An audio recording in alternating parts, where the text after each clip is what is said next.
So this one is about getting wandering through the epitome of existence, gonna go where the words me and you run. He sings a deep-throated songbird lullaby of the blues and night. This is Barley Rise! Cheers to beer, cheers to fun, cheers to a quiet night after Thanksgiving fun. Grab a glass and say cheers with me, it's drinking time with poetry. Cheers! Alright, let's do some poetry. You guys, you can't boo anybody but me. I'm the only person you're ever allowed to boo in this room. Thank you, that does so much for my ego. Alright, so this one I actually wrote for my best friend who's getting married, and I wanted to try it out on you guys. Okay? So she's like a really special friend, and she and I have been friends for years, and she happens to be this truly amazing actress that most people love. So anyway, I wrote this. We rejoice in this union. Glad that your individual journeys have converged in this moment of time, joining one to the other. Having your soul flood with wonder. In truth you find strength and comfort. Boldly we name it love as you pledge a deep and sacred vow. A commitment to understanding and an everlasting willingness to listen to your beloved's dreams. May you fulfill in each other your highest aspiration. Foster each other's fullest growth and bask in the good pleasure of the Holy One.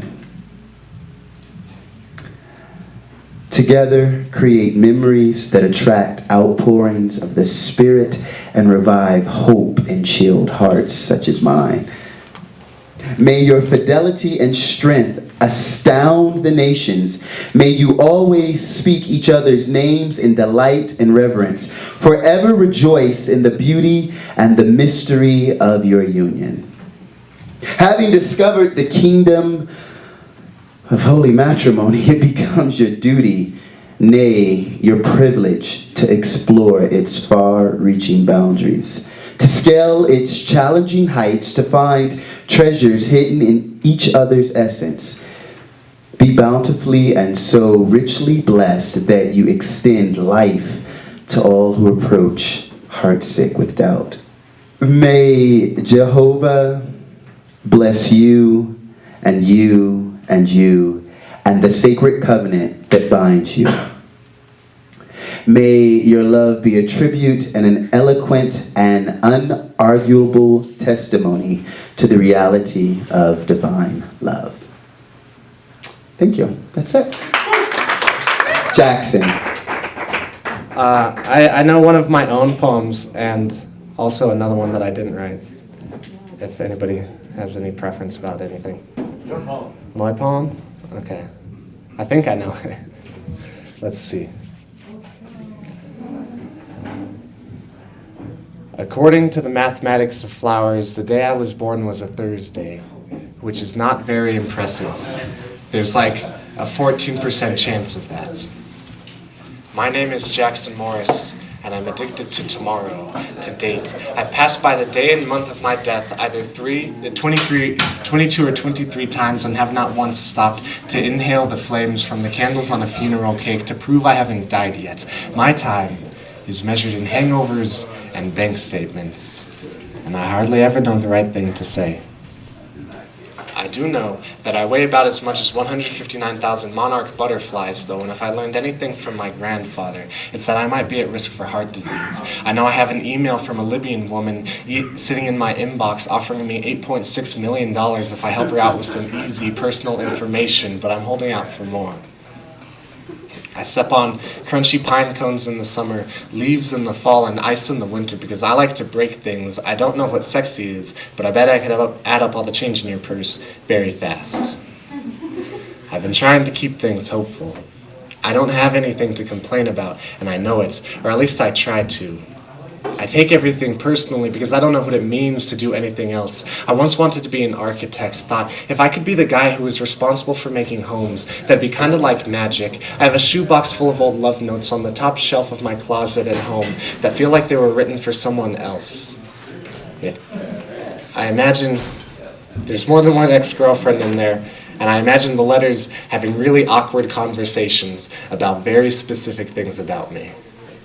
If there were a fire, that shoebox is what I would rush back into the house to save, because even more so than everything else, they could never be replaced. I don't want them back. I just don't want them gone. I guess I've never cried hard enough to feel myself crack on the inside, had my fingers wilt right in front of me, or had my leaves brown around the edges. If I should ever die, burn me in a bonfire full of fireworks while everyone gets drunk and laughs and cries. This is my living will. At the rate I'm going, by the time I'm 45, I'm going to be 12 and a half feet tall and weigh 360 pounds at the moment, though. And I'm only half that man, and I can't even describe myself to a mirror yet. I wonder why it is that sunrises look like washes of watercolor while sunsets look like mediocre oil paintings, and if birds appreciate all the things they have, I get so lonely sometimes. And I hardly ever know the right thing to say. But I know that pouring cream into a cup of coffee and watching it explode in the black is really beautiful. And while that isn't very much, I think beautiful is enough. Thanks.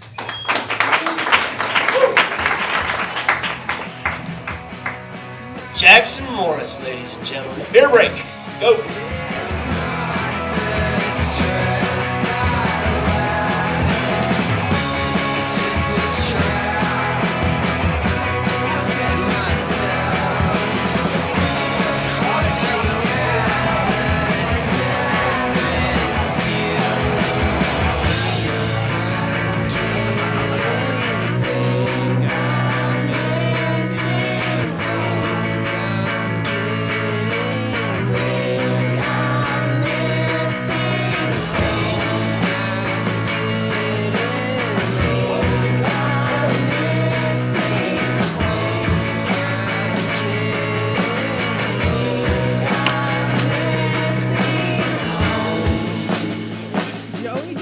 Ladies and gentlemen, for his very second time on the Broadway stage, Nick, the badass gentleman in the hat. How's it going? Oh. Alright, so my sister is not in the country. She requested that I read a poem, though, for her. I'm going to try and channel her. So here it goes. This is called Mockingbirds. There are birds here, black and white, that look like mockingbirds. A thin, dark-haired woman smiles, wrinkling the corners of her narrow eyes.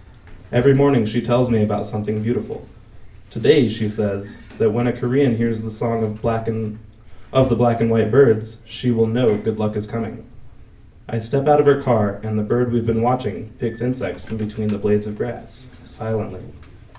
In the hills behind my school building, there are dozens of tiny farms. One day, I stand on a road and watch. A man squats over a row of cabbage while the birds fly in arcs from field to forest above his head, landing first on greenhouse, then rooftop, then nesting in the nearby trees singing. The sun sinks and their black bodies are silhouetted against the gray and pale pink sky's dimming light. 16 birds on a wire turn their backs to my bus as it passes. They are singing. It is a sound I don't hear. Are you mocking me? Bird in the grass, with your beak too full of bugs to speak? Or do you know I've already had my share of luck, enough to bring me here to a country road, where you shower a man with your song to a setting so pastoral it seems pulled from a painting, in a history book removed from time and set here on this hill, just far enough away from the highway for the bird songs to sing.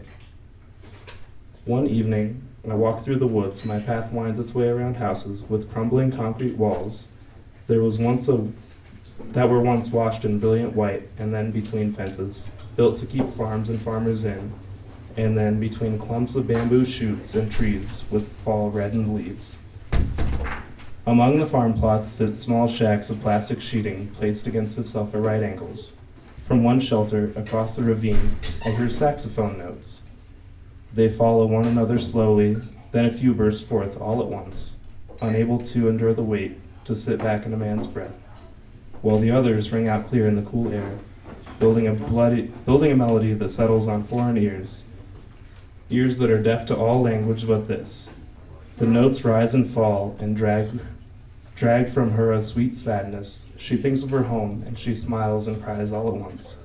The notes penetrate her chest and massage her heart until it beats slow, fill her lungs until her breath comes deep and low, her eyes closed. She stands there, her non-conforming blonde hair, her clothes that aren't right, her voice only capable of forming words that don't belong here, and she listens. The notes sweep up the hillside and break against the edges of the ravine like water over the spillway of a dam. The melody surrounds her until she is no longer separate from this country, from this world, until she is no longer a woman among the trees and the breeze and the sound. She is sound, she is breeze. She opens up her eyes, and a bird that's not a mockingbird flies silently by. My luck has all been spent, she thinks. Chest tightening, eyes closing. Alone in the forest, slow saxophone tones carry her home. Thanks.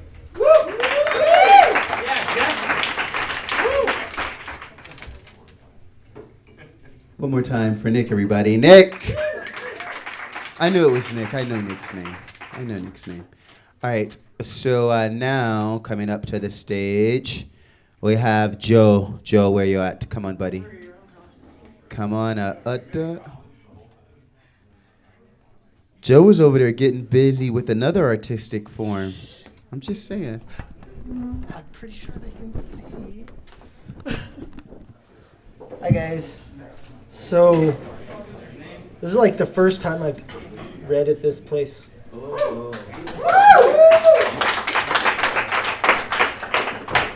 And on that note, this is also the first poem and only poem of mine that I've ever memorized because he said something about it earlier. Thought it was pretty funny. So I'm going to do that one since I do have it memorized.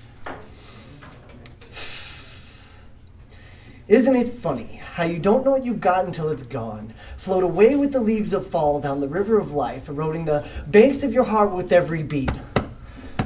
Now, how are you supposed to stay on a track that keeps forking and spiraling and you have to change, or keep forking and spiraling and you have to make split-second decisions that can change the flow of the air through your lungs? You light a cigarette and inhale the smoke just so you can know the right direction, like following a native guide through the jungle and wondering if he knows which way he's going. Then he's gone and you're left alone with nothing but the snakes and tigers waiting to pounce in your moment of weakness, and all you can hope for is a safe haven where you can try to put back together the pieces of a puzzle that isn't yet made by a factory that specializes in cutting cardboard pictures into tiny little pieces just so you can put them back together and try to find the one piece that was missing in your heart, that was lost somewhere upstream. That was lost somewhere upstream, and every time you think you may have found the right piece, it doesn't quite fit, and another hole gets torn in your sail, and you're out of shirt to fix it with, and you're stuck floating on the rivers of time trying to paddle with your hands while keeping your eyes on a horizon for an island of serenity where you can stop and catch your breath before heading back off on the nearly infinite flow of life. Thank you. Keep coming back, Joe. Joe is a virgin to Barley rhymes.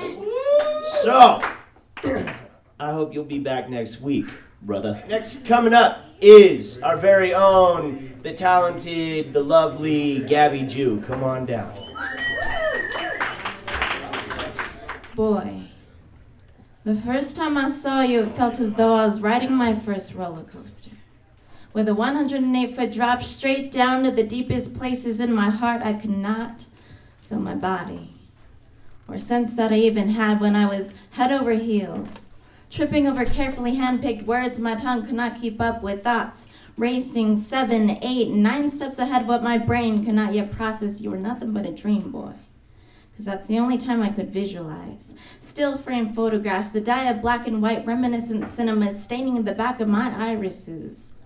With you, embracing me, close to your body, like I was the last thing you had left in this world, like I would fly away if you let the slightest bit of atmosphere come between us. But you're only just a dream boy, a person I could befriend in reality, and a person that I could love. In my nighttime delusions of impracticality, I only let myself get close enough to listen to you vent about your frustrations of life and women. But I comforted you with genuine words in which I hid the key to their authentic meanings, locking my feelings behind a black painted wooden door, hearing them banging with brutal fists, desperately yearning an escape because all I really wanted was to tell you that I am an actress, pretending to be the best friend you've ever had, understanding your every meticulous dissatisfaction so that I may be that much closer to your heart that beats. Every time mine skips one when I think of possibilities of what it could have been like if fate had aligned our stars together just for one solitary moment, and I wonder if it could have been just as magical as combining my childhood enchanted storybook fairy tales with Disneyland, because not only were you something I knew could never be real, but you're my happiest place on earth, making me feel like the word us could be just as easy as riding a bike, bringing joy to my fervent mind until reality sneaks up from behind and drags me down, clawing at the floorboards, kicking, screaming, all because I was this close to that favorite part in my constant reverie where you would look at me so deep into my eyes that you'd be able to see every detail of you and me etched into my irises, if only you were anything but a dream boy. There was a boy who swallowed an orange coal from his father's fire, thinking it was good and sweet. He thought the seed of fire in his belly would make him strong and noble and brave and right among stands of growing trees, where with the warmth he could reach the canopy, whether the trunks gave him purchase or not. So, grabbing onto the bough of the first tree, he swung righteously, his feet above the ground, and shook his belly hearth so that the coal released a spark. The next bough up made a scratch upon his face, then another, a lump upon his head, and sparks rose from him up into the leaves as he climbed toward the sky. As he climbed higher, the trees challenged his way with thinner, denser, sharper branches that scratched his face and poked at his belly as he clambered upward. With every insult or slap of a branch upon him, the coal jostled and released sparks until they heated his blood by filling his veins. The boy cried out and released a jagged yell that let sparks free like glowing gnats, blackening the fingered twigs, shriveling leaves, or smoldering quietly in the wedge of a branch, and the boy felt ashamed and proud of the damage. Ashamed of the searing of the tree parts that, though they pricked and switched him to some rawness, they had provided support and purchase upon which to climb. Proud because the tree had shrunk away, giving him authority upon some bit of his path. Up, up he went, onward with the climb toward the leopard canopy of shining live spots.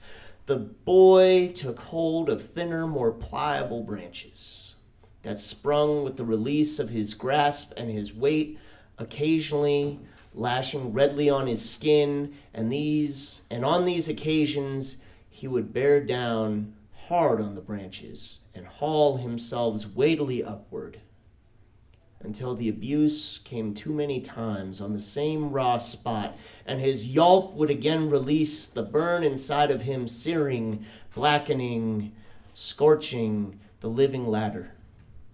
Sorry and satisfied by what he had left, the boy continued with tolerance until calluses gave way after longer and longer insults to his hide, and he climbed upward and further until the crown of the tree gave way at its last jewel, and the boy basked in the day's end sky, finding bittersweet that now he needed to fly.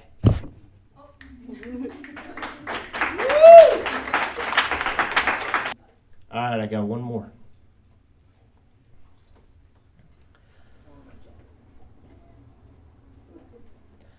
I want to listen to this music forever.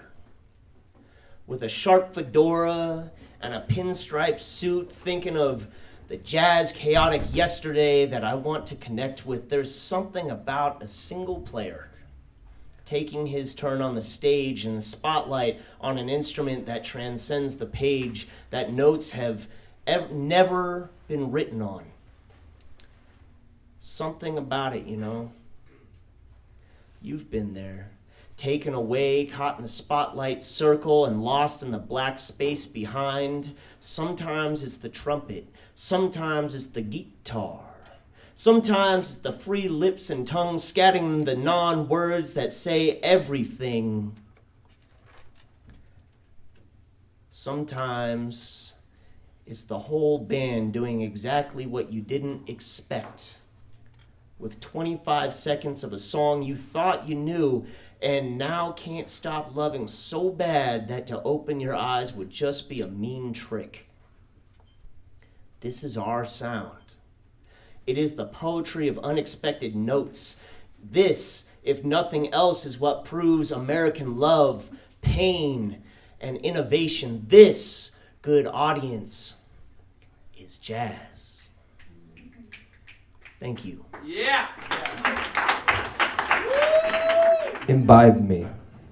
Drink me in like the wine you sip, lips caressing the rim, tongue in the gentle custody of the back of your mouth, anticipating taste. Flavors that remind. Each taste bud ripping memories from each reservoir of the brain, nostalgia that time together sliding down into your belly, sipping, thoughts no longer in any sort of continuity. Digest me. Absorb what I provide, the nutrients, the bitter, the sweet, that can make you laugh and pleasured. Use me. Fuel that keeps you going through the cold nights and the warm days. Power that keeps the magnificent light, that is the brilliant colors shining that lit up the dark rooms of the moments that we had to share. And when you're finished, let it out, let it flow, and piss off. All right, welcome up, Virgin to Barley Rhymes, someone who I'm very excited for.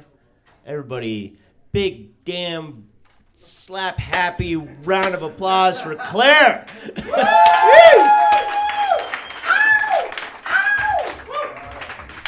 Ow. No, really, ow. Bear with me. I'm new to this. And I'm like really nervous, so bear with me. You got this. I've been telling myself that if Jackson can do this, how hard could it be? But apparently it's pretty tough. So.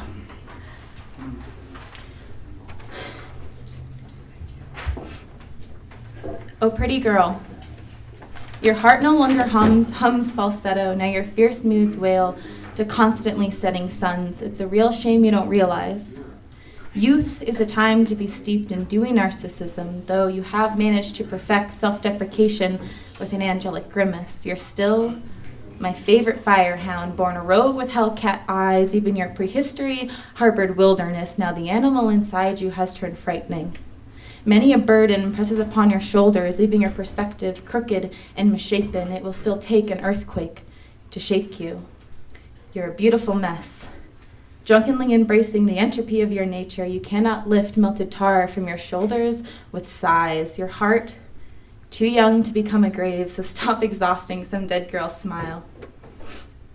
Nothing but a young skeleton, your brittle bones are busting, pounding dry knuckles into even drier earth. Cries of thunder will not make the monsoon waters come sooner. For now, you're stuck in this desert, and I know that just fucking sucks, so please, don't get snarky and say I'm the reason you're in this godforsaken state in the first place. Gnash your teeth for hours. I will still hear the clocks behind your eyelids, smell the seconds on your breath. You cannot hide the mere moments lingering in your veins. Now that those thieves bled your spirit dry, you are no butcher.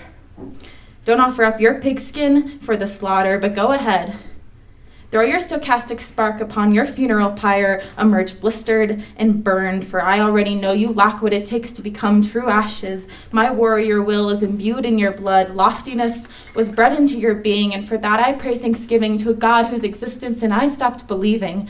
But for you, I would create a pantheon to preserve your purpose. Did you notice it's noon? The sun is directly over your head. You may want to lose yourself, but the world has not lost sight of you. More than a twinkle in my eye, you are the entire fiery universe, feverish with chaos. You compel the very stars to revolve around you. Your splintered soul endures as a brilliant kaleidoscope. Look at the colors you can create. My light in pre-dawn darkness without your illumination. I will lose my way, I promise. Sometimes joy will punctuate your life with kisses as you lie sleeping. You will wake with the blush of a surprised heart. Those are the days. The sun will rise to your contented glow. Joy is not forever.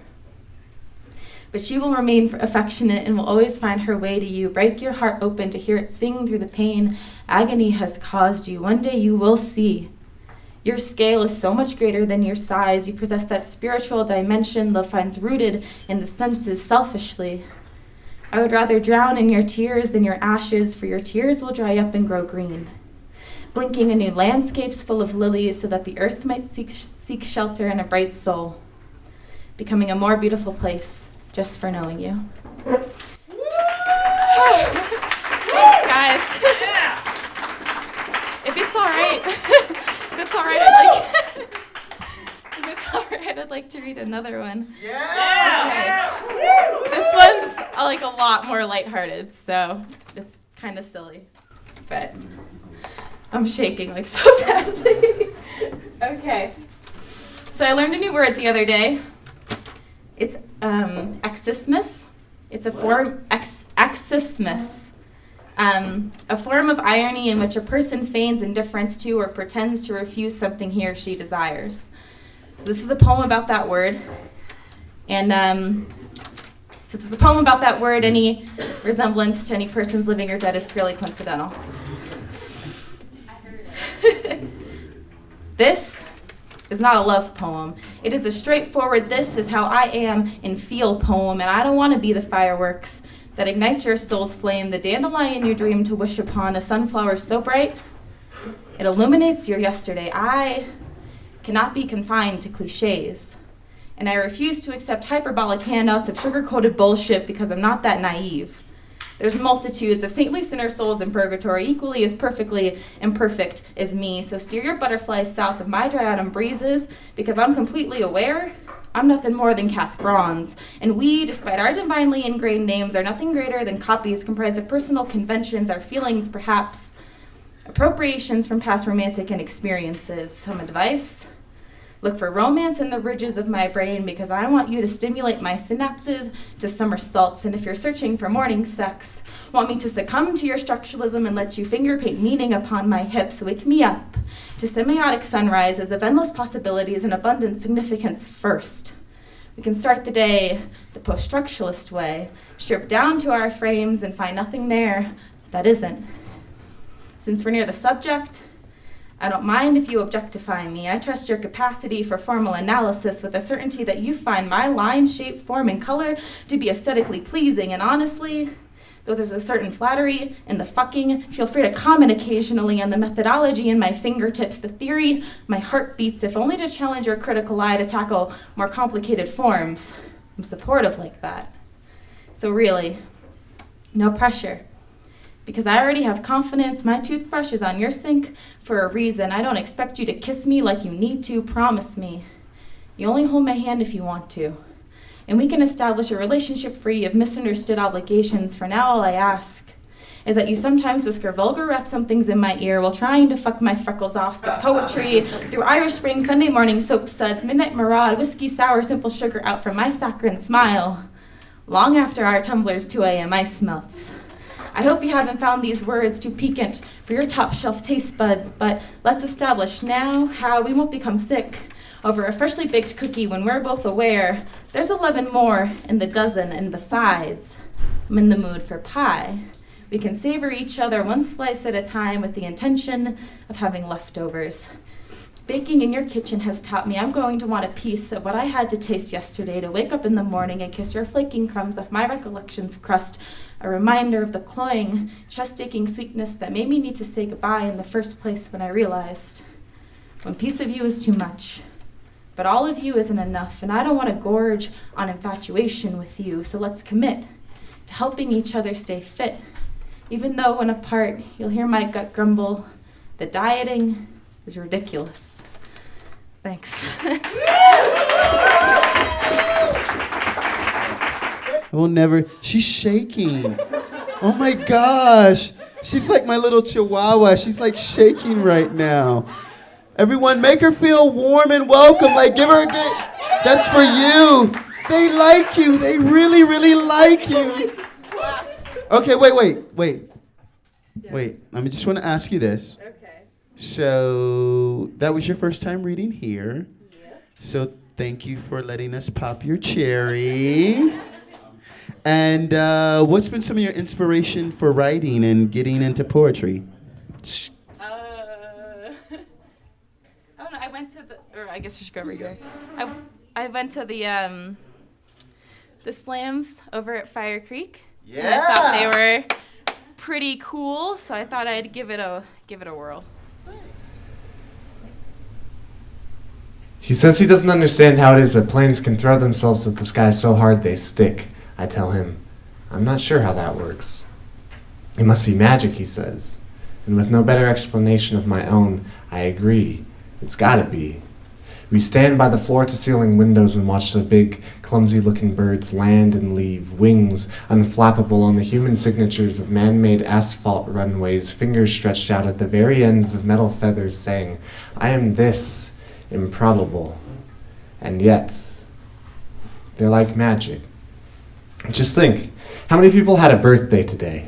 How many first birthdays? How many people had their birthday? Just like that. A woman became a mother. A man became a father. Neither one thinks they're an artist. Two people just tied themselves into a family over the contract of teamwork's poster child with the ink of heads being split in half from smiles on faces not meant to stretch that wide. They hold this baby as gently as the hand-blown glass sculpture masterpiece it must be, and meet someone they feel they've known for a really long time with a face just like theirs, except innocent. I used to think I knew who God was. Just now, a girl in a different time zone fell and skinned her knee and will have a scar for the rest of her life. A boy is trying to imagine a life where he doesn't have to live his. A young woman just came out to her best friend. Another knows she's not quite there yet. An old lady is riding through the arthritis because her niece wanted the empanada recipe. She still sends handwritten letters to her family. A man just lied. Someone somewhere just sinned, but another managed not to.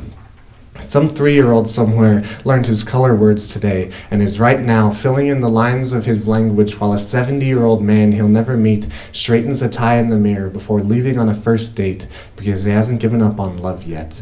Tonight, tens of thousands of awkward people shook sweaty foreign hands on first dates, each imagining if they could love the other even with clothes on. Most cannot.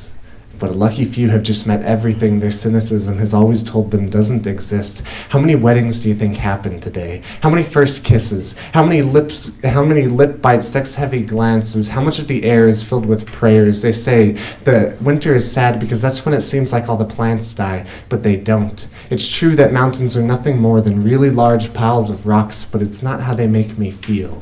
Somehow, it works that every single person gets to have a favorite food and a movie that makes them cry every time. It should be a logistical nightmare. Since I started this poem, how many people do you think have died? Roughly 7 billion people on Earth with an average life expectancy of 24,150 days. The answer is more than 500. How many of them thought they'd have more time? How many of them were ready to go?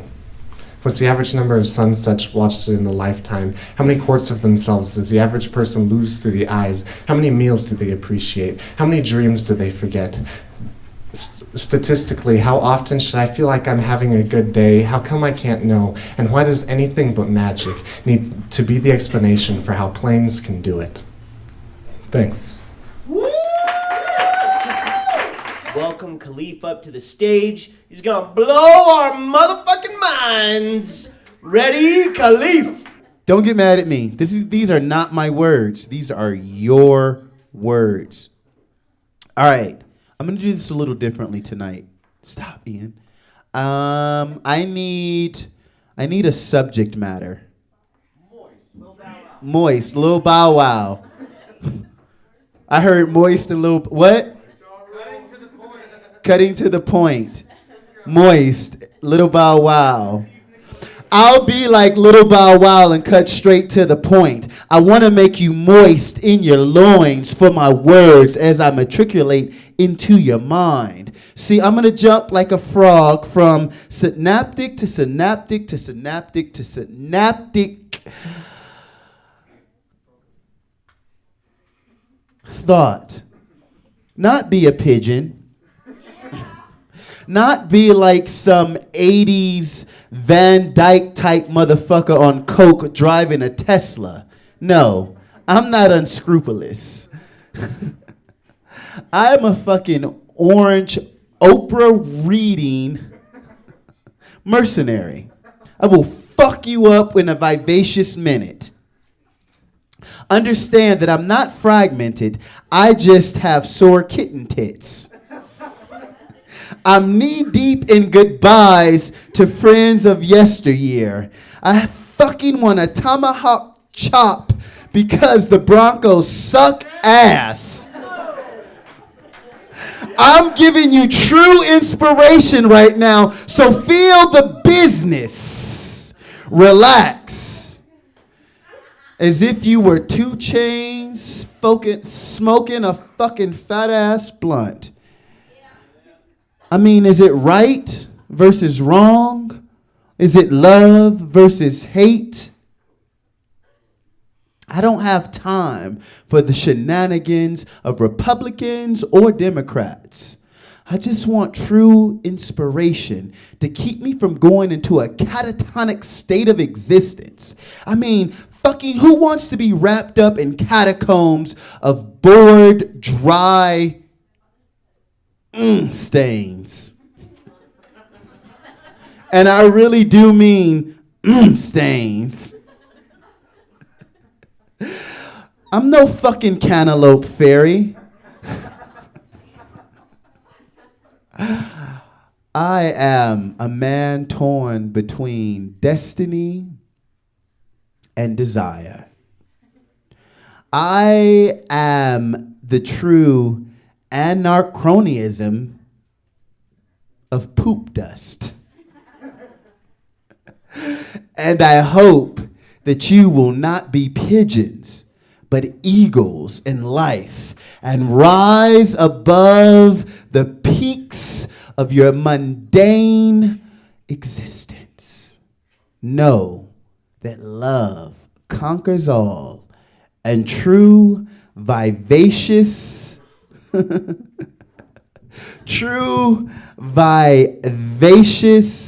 eroticism is yet to be discovered.